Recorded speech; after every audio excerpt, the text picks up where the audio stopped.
Merci. Et du coup, avant son intervention donc sur ce qui s'est passé à Nanterre, on va peut-être vous diffuser des images de ce qui s'est vraiment passé à Nanterre pour recontextualiser son intervention.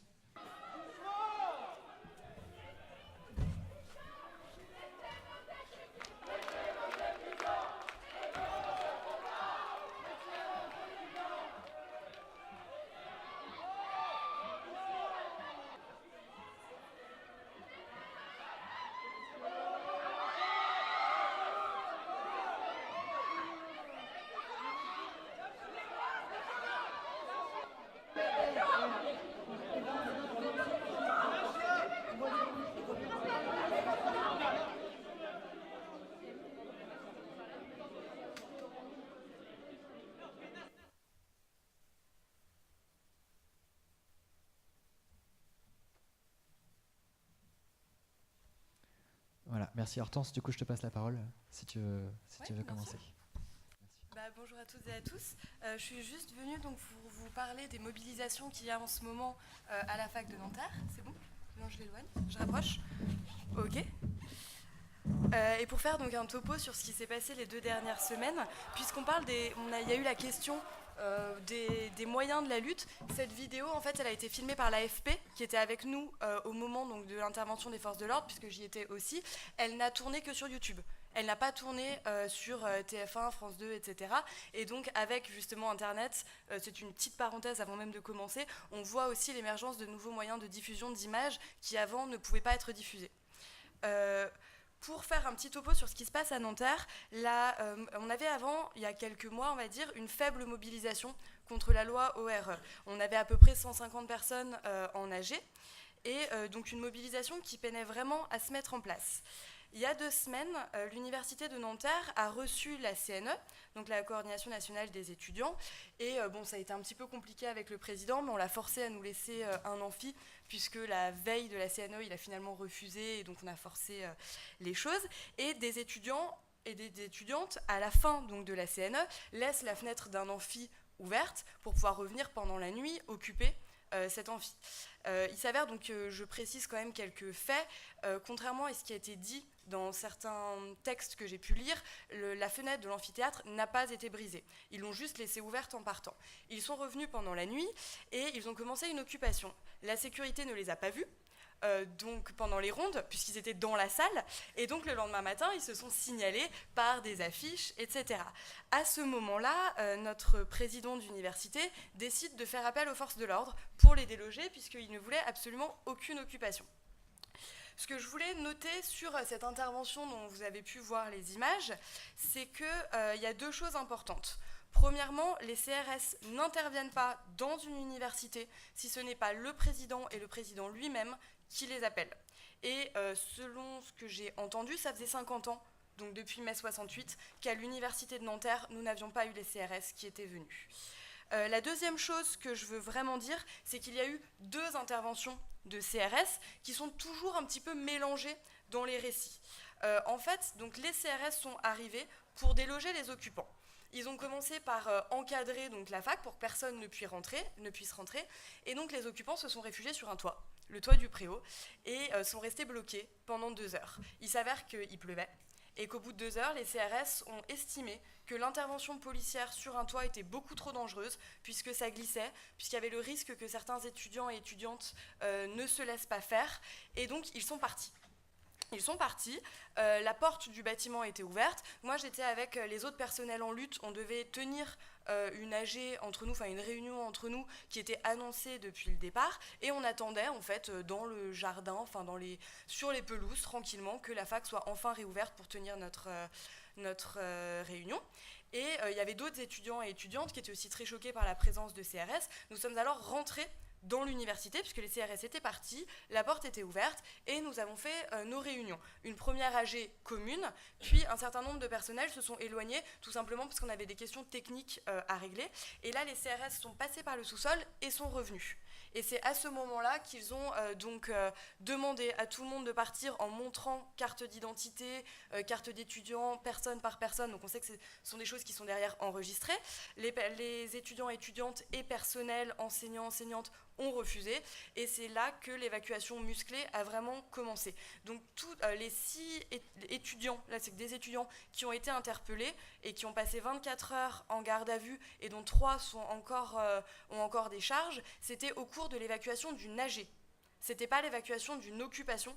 C'est la même chose donc pour les enseignants, enseignantes et personnels. Nous avons été jetés hors de la fac par des CRS alors que nous étions en AG, dans une AG pacifique et démocratique. Il s'avère qu'à la suite de cet événement, les gens étaient très choqués. Nous avons demandé au président de l'université de nous recevoir. Il a accepté de recevoir une fois une délégation de 10 personnes à la fin de son entretien avec l'AFP, puisqu'il y a quand même des priorités. Et il ne leur a rien dit, et depuis, aucune communication n'est possible. C'est-à-dire qu'il a une équipe de communication qui fait donc des communiqués à l'ensemble de la communauté universitaire, mais refuse d'entrer en dialogue avec les enseignants, enseignantes, avec les personnels, avec les étudiants et étudiantes présentes à ce moment-là. Il refuse de prendre position pour la levée des charges des 3 étudiants qui sont toujours poursuivis. À aucun moment, il n'est intervenu pour demander la fin de leur garde à vue. Et donc il a en revanche fait le tour des médias, puisqu'il est passé à BFM, puisqu'il a donné un entretien au Figaro, au moment où on essayait de se mobiliser pour lui demander des explications, ce qu'il n'a jamais fait. La conséquence a été beaucoup d'émoi, beaucoup de chocs, puisque des personnels, des enseignantes-enseignantes, des étudiants-étudiantes en AG démocratique se voient jetés hors de la fac par des CRS, et donc une mobilisation accrue. Une première AG le lendemain a réuni 650 personnes, puis une autre AG le jeudi a réuni 850 personnes.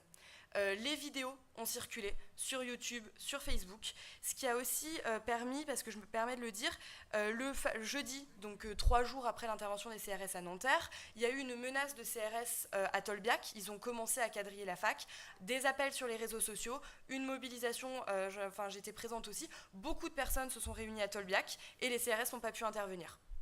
Puisque justement l'exemple de Nanterre a servi de mobiliser un certain nombre de personnes pour être présents en nombre à Tolbiac, de sorte que les CRS soient en sous-effectif et ne puissent pas intervenir.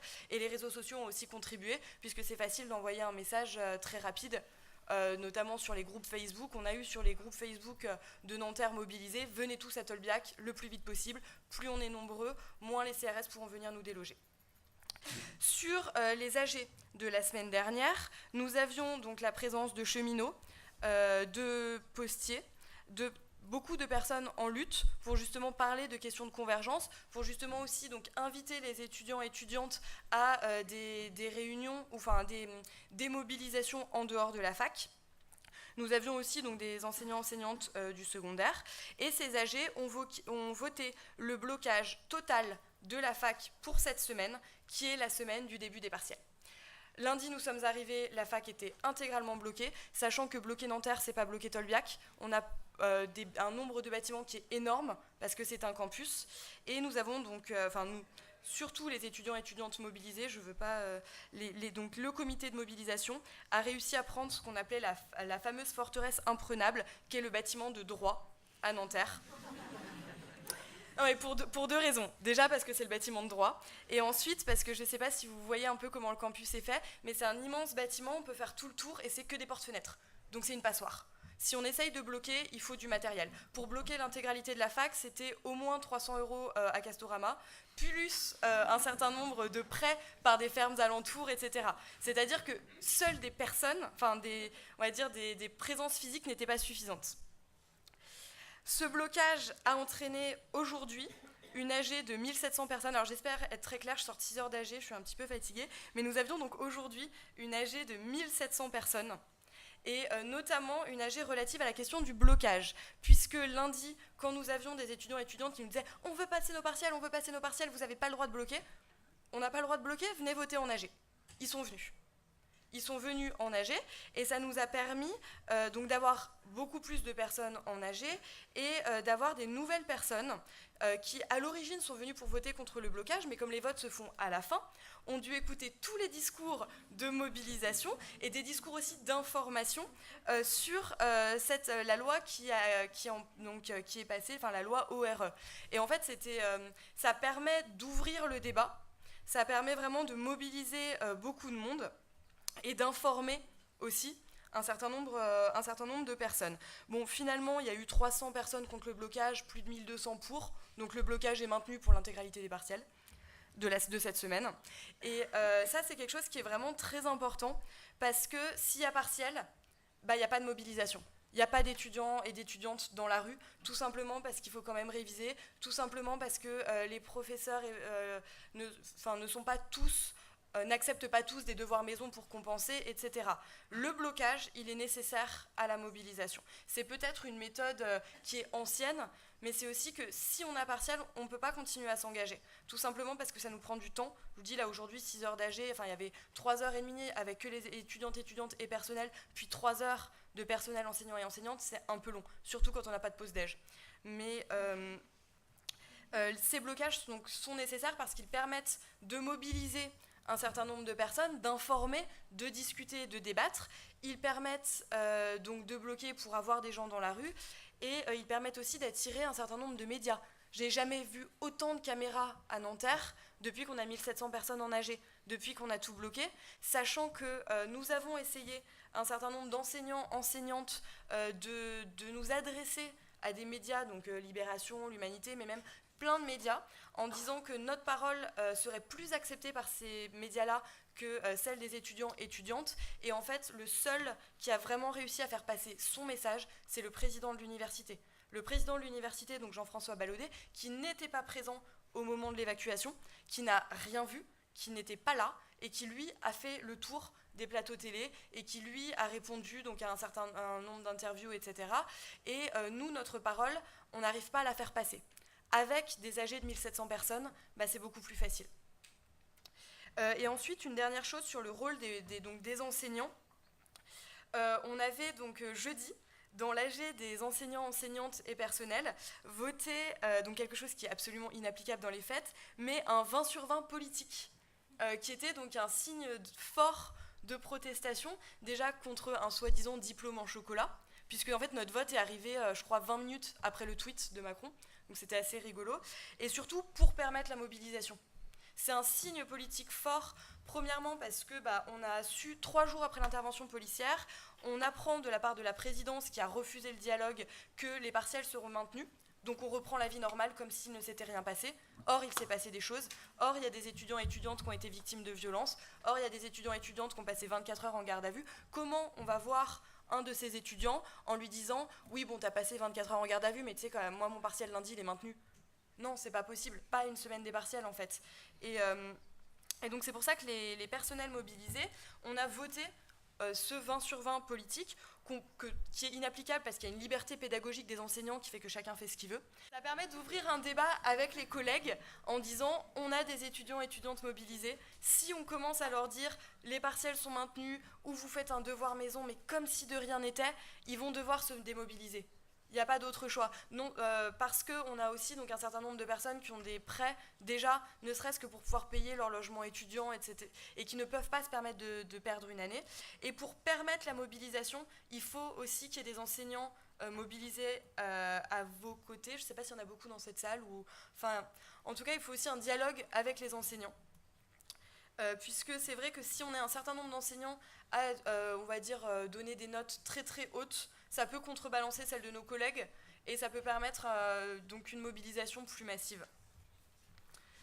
Ensuite, donc juste pour ouvrir le débat sur comment on gagne, comme je disais, ça fait 1 semaine que le président de l'université fait le tour d'un certain nombre de médias et que nous, étudiants, étudiantes, enseignants, enseignantes, personnels qui étions présents sur place, qui avons filmé, on a des doctorants qui enseignent dans le département de philo qui se sont pris du gaz à 20 cm du visage, qui ont été traînés par terre et leur parole n'est pas entendue.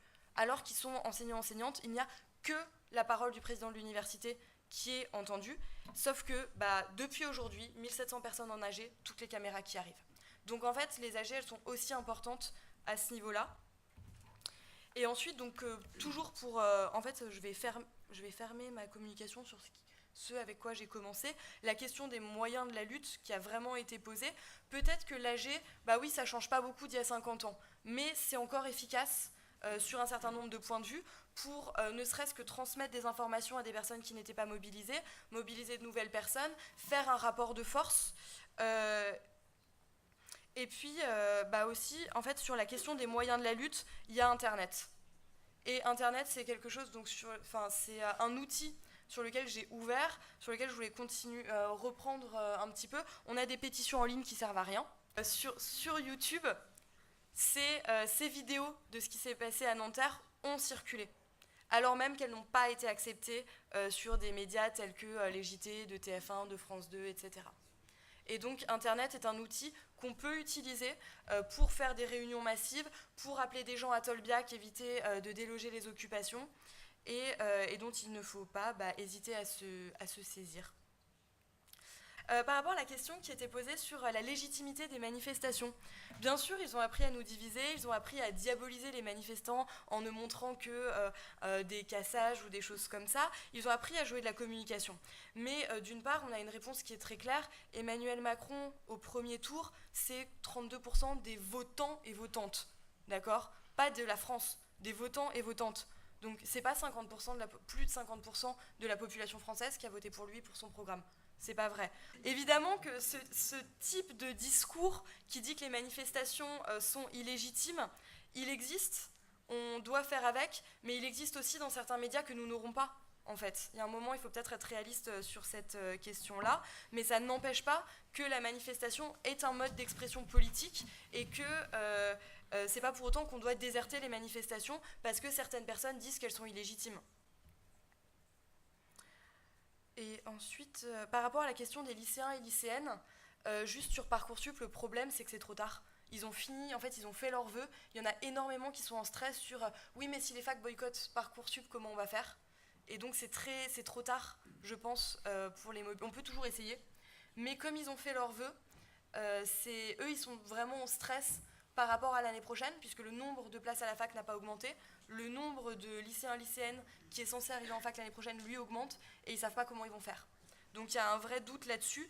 Si on boycotte, qu'est-ce qui se passe ? Il y a une vraie question. Et ensuite, sur la question de la pérennisation de la convergence des luttes, c'est une question qui a été posée, qui est vraiment, je pense, importante. Donc oui, on a eu, dans toutes les AG de Nanterre, on a des cheminots, on a des postiers, on a un certain nombre de personnes. Et je pense qu'il y a eu un message aujourd'hui qui a été porté par un cheminot, qui était vraiment très intéressant, et qui était de dire, n'oubliez pas qu'il y a beaucoup d'étudiantes qui travaillent à côté, surtout en licence. Et ce matin, donc, on avait ce cheminot qui nous parlait de sous-traitants de la SNCF qui sont des étudiants de Nanterre et qui dit « je vais me battre à leur côté et je ne vais pas commencer à dire ce sont les gens qui… on ne va pas commencer à se diviser en fait entre sous-traitants, ceux qui ont la possibilité d'un statut et que cette convergence des luttes, elle est aussi possible. C'est possible de continuer à travailler ensemble et de montrer que notre lutte, elle est commune parce qu'il y a des étudiants qui travaillent et qui sont sous-traitants et ça peut poser un certain nombre de problèmes, cette sous-traitance. Et je pense que j'ai terminé. Merci beaucoup.